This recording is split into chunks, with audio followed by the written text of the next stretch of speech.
जल्दी से, टाइम कम रह गया, और आपको बताएं कि सोने की कीमतें जो है ना वो जब ऊपर जा रही थी तो कहीं रुकने का नाम नहीं ले रही थी, और अब कुछ अरसे से कीमतें नीचे आ रही हैं और ये सिलसिला जो है वो अभी तक जारी है। क्या ख्याल है, क्या करें? और ये भी तब नीचे आते हुए भी रुकने का नाम नहीं ले रही हैं, आती ही चली जा रही है। 6 लाख रुपए तोले के करीब पहुंचने वाला सोना अब 4.25 लाख के करीब है, और कल एक तोला सोने की कीमत में 10,400 रुपए की बड़ी कमी हुई है, जिसके बाद एक तोला सोना 4,32,000 रुपए का हो गया है।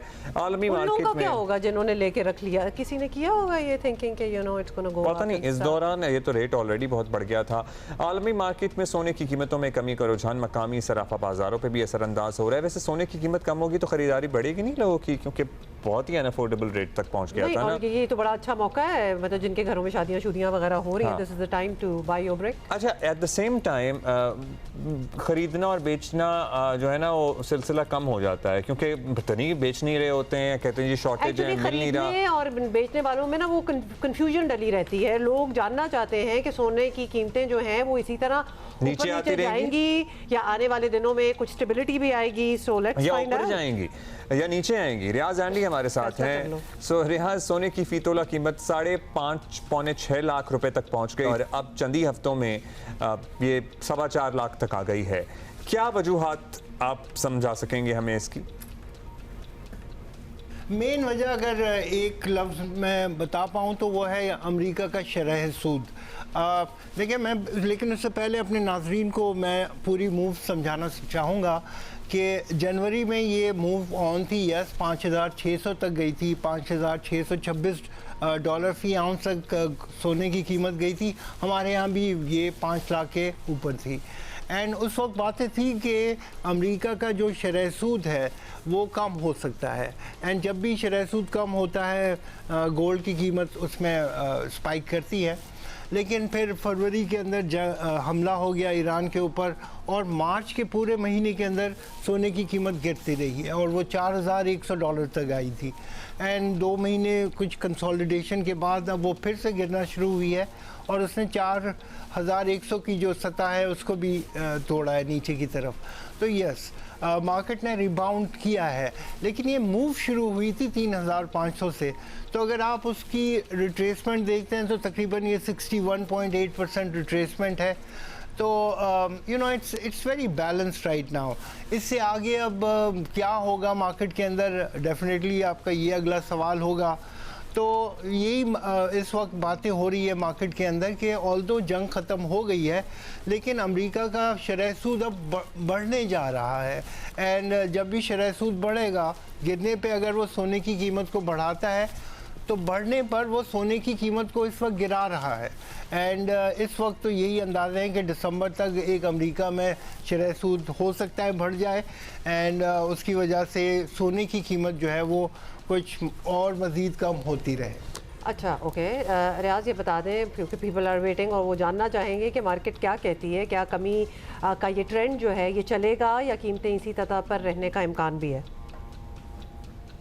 देखिए, एक जो लॉन्ग टर्म अगर आप ट्रेंड की बात करते हैं तो वो यही है कि दुनिया के अंदर चीज़ों की कीमतें कम नहीं होती, वो बढ़ती रहती है। तो महंगाई बढ़ती रहती है और सोना क्योंकि एक बहुत अच्छा इन्फ्लेशन हेज है तो वो उसके साथ ही चलता है।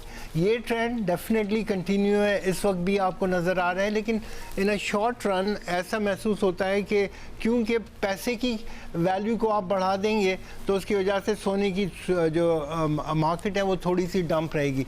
लेकिन बाद में क्या होगा कि जब इस पैसे को जो इस वक्त आप क्रिएट कर रहे हो इसके सूद की अदायगी का वक्त आएगा और जब वो बहुत हाई इंटरेस्ट रेट के ऊपर आएगा तो फिर से महंगाई जो है वो तेज़ होगी। ऑल्दो जंग ने ये समझाया है कि महंगाई सिर्फ पैसे की वजह से नहीं होती, अफराते ज़र से नहीं होती, जंग के और जो सप्लाई के खदशात थे उसकी वजह से भी वो हुई है। लेकिन ये कि बहरहाल मॉनेटरी एक फ़िनोमेना है और उसकी वजह से महंगाई होगी। एंड उस केस में या उस लॉन्ग टर्म ट्रेंड के अंदर सोना जो है वो फिर से कंटिन्यू करता रहेगा। ये बातें हैं।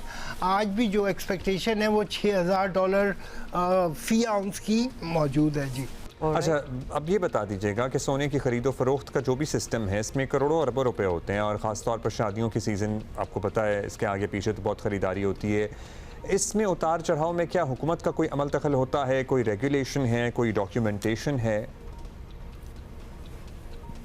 इस सवाल को मैं अपने हिसाब से उसका जवाब देता हूँ। बात आप ये कर रहे हैं कि क्या मुल्क के अंदर सोने का जो कारोबार है वो किसी रेगुलेशन के तहत चल रहा है, तो जवाब है कि नहीं, ऐसा कोई फ्रेमवर्क ही नहीं है जिसके अंदर ये ऑपरेट कर रहे हों। सोना, अगर आप स्टेट बैंक का डेटा देखें तो कोई इंपोर्ट नहीं हो रहा मुल्क के अंदर, लेकिन सोना आता है, तो कोई ना कोई तरीका तो है डेफिनेटली।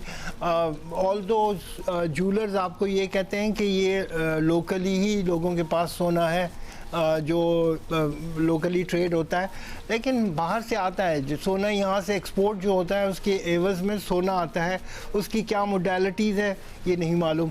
तो जो जूलर्स हैं वो तो ये चाहते हैं कि इस वक्त जब हुकूमत ने पॉलिसी और टैक्स कलेक्शन को अलग कर दिया है तो इस शोबे को भी एक फ्रेमवर्क दे दे और उसके अंदर ऑपरेट करने के लिए जो भी कानून हो सकते हैं उसके लिए ऊपर मुशावरत से वो कानून बना दे और उसका फ्रेमवर्क बनाए और इसको चलने दें। लोगों के लिए भी अपनी जो सेविंग्स हैं उसको सोने में रखने का कोई तरीका हो सकता है। तो ये सारी चीज़ें मुमकिन है, लेकिन सबसे अहम बात है, सबसे अहम चीज़ जो है वो ये है कि क्या हम ऐसा करना चाहते हैं, और अगर हम ऐसा करना चाहते हैं तो ये कौन करेगा, कौन इसकी प्लानिंग करेगा।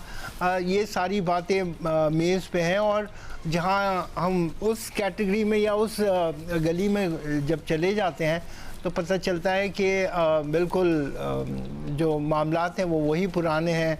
एक एपिसोड है जो बार बार दोहराई जाती है, और इस दफ़ा फिर से उसी की तैयारियां हैं। तो कहने का मतलब ये है कि कोई चेंजेस नहीं है। नोक पलक तो ठीक करते हैं, लेकिन कोई सोच के साथ कोई डायरेक्शन ले रहे हैं नहीं, ऐसा कुछ नज़र नहीं आता। ठीक है जी, शुक्रिया आपका, थैंक यू रियाज आंटी।